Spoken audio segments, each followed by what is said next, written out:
গলায় আটকে শিশু মৃত্যু।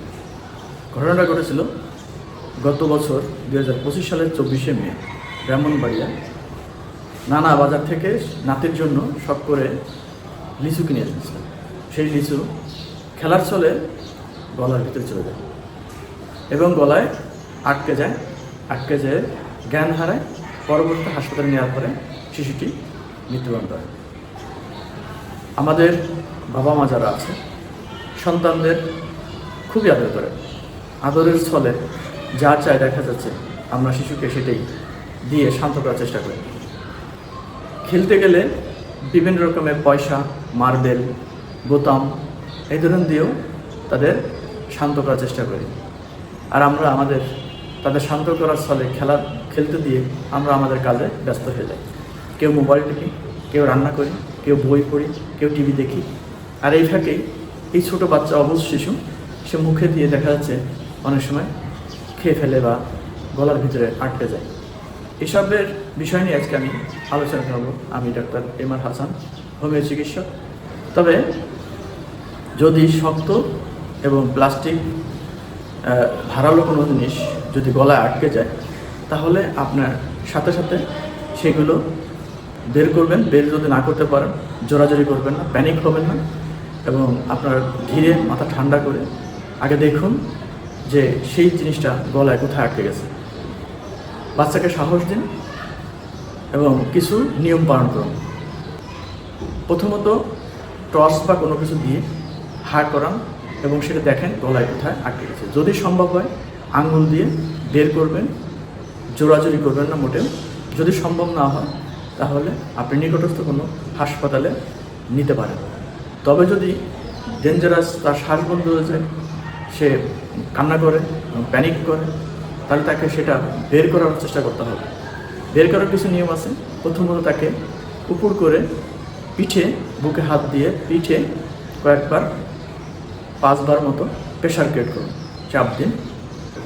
যদি 1 বছরের বয়স বেশি হয় তাহলে দাঁড় করিয়ে গলা পেটের ঠিক উপরে একটু ধরে মাথাটা নিচু করে একটু চাপ দিয়ে থাকুন, ইনশাল্লাহ বেড়ে যাবে। যদি না বেরোয় তাহলে আপনি নিকটস্থ কোনো ডাক্তার বা হাসপাতাল নিয়ে যান এবং সেটা দ্রুত বের করার চেষ্টা করুন।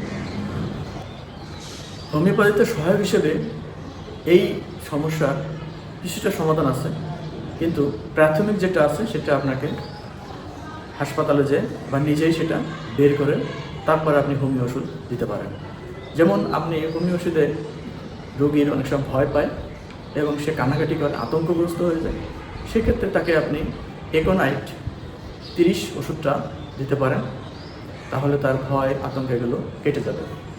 দ্বিতীয়ত, যদি আপনার গলায় কোনো আঘাত পায় এবং সেই বস্তুটি শক্ত যেহেতু গিলে ফেলতেছে, তার সেক্ষেত্রে প্রেশার হচ্ছে, এতে গলা ব্যথা হচ্ছে এবং অনেক সময় কেটে যেতে পারে, রক্ত হতে বেরোতে পারে, সেক্ষেত্রে আর্নিকা 30 ওষুধটা এটাও আপনি দিতে পারেন। এরপরে আসি পেটে ব্যথা। যদি পেটে ব্যথা হয় তাহলে আপনি কলোসিন 30 দিতে পারেন। এরপরে যদি আপনার দেখবেন জ্বালা পোড়া, পেটে গ্যাস হচ্ছে, জ্বালা পোড়া হচ্ছে, তাহলে আপনি তাকে দেবেন নাক্স ভূমিকা 30। যদি ইনফেকশান হয়, যদি দেখা যাচ্ছে ইনফেকশান হচ্ছে, তাহলে আপনি দিবেন হিফার সালফার 200 ওষুধটা। এই সব ওষুধগুলি 2 ফুটা করে বা 2 ফুটা করে ওষুধ দিনে 2 বার খাওয়াবেন পানির সাথে মিশিয়ে, ইনশাল্লাহ 2-1 দিনের মধ্যেই ভালো হয়ে যাবে। তবে একোনাইট এবং আর্নিকা ওষুধ এই দুটি খুবই প্রয়োজনীয় ওষুধ। প্রাথমিক পর্যায়ে আপনি আর্নিকা 30 ওষুধটা দিলে আপনার কাটা ছিঁড়া, ব্যথা, বেদনা সব ভালো হবে। একদিনেই আশা করি রোগী সুস্থ হয়ে যাবে। আর এছাড়া কিছু গুরুত্বপূর্ণ বিষয় আছে যেগুলো আপনাকে একটু মানতে হবে এবং সেভাবে মানলে আপনি আরও দ্রুত আপনার বাচ্চাকে সুস্থ করতে পারবেন। আসুন আমরা জেনে আসি। বিশেষ করে ব্যাটারি সবচেয়ে বিপজ্জনক। কয়েন, মার্বেল, ধারালো কিছু এগুলো বিপজ্জনক। এগুলো যদি খেয়ে ফেলে তাহলে আপনি এক্সরে করুন, এন্ডোস্কোপি করাতে পারেন এবং পরবর্তী করে আপনার সেই প্রয়োজনীয় ব্যবস্থা নিতে পারেন। যা করবেন না, জোর করে পানি খাওয়াবেন না, জোর করে আঙ্গুল দিয়ে বের করার চেষ্টা করবেন না, ভাত খাওয়াবেন না, ঝাঁকাবেন না, ওষুধ খুঁজতে সময় নষ্ট করবেন না। আজকে এ পর্যন্ত। আপনার সন্তান ভালো থাকুক, সুস্থ থাকুক এই কামনায় আবার সামনে কোনো নতুন ভিডিওতে আপনার সামনে হাজির হয়ে যাব। খুদা হাফেজ, ধন্যবাদ।